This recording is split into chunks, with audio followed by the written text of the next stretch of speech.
Kaya lang, kahit na nasa showbiz ako, ang taas ng kita ko, sikat ako, parang hindi ako satisfied. Oo, may mga real estate na rin ako noon, pero parang gusto ko pa more. More. Naghahanap ako ng meaning. Hindi ko matagpuan sa pera. Hindi ko matagpuan sa fame, sa kasikatan.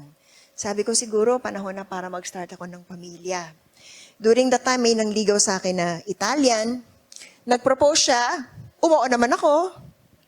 At iniwan ko ang showbiz, ang pamilya ko, yung investments ko. Siyempre, yung partner ko nagmamanage ng investments ko para mapangasawa ko itong aking Italian husband. Doon, may mga pangarap ako makapag-travel ng mundo, tumira na magandang bahay, mag-drive na magandang sasakyan, mag-ari ng mga mamahaling gamit, yun yung mga worldly dreams ko noon.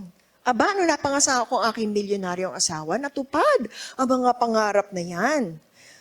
Naka-experience ako ng mga Chanel bag, tsaka yung mga Louis Vuitton na bag, ganyan. Yung mga dati kong earrings na nabibili sa SM, napalitan ng mga totoo. Ang asawa ko, sa yaman niya, ang pasalubong niya galing work, imbis na hopya, Hermes scarf.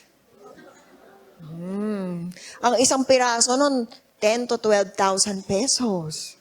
Yan. Kaya nagdadrive ako dun sa nirigalo niya sa aking top-down BMW sa Hong Kong. Tapos lumilipad-lipad yung scarf ko na ganyan. Diba? Ang ganda ko. Pero hindi ako naging masaya. Oo, pinalibutan nga ako ng yaman. Na-achieve ko yung mga worldly dreams ko.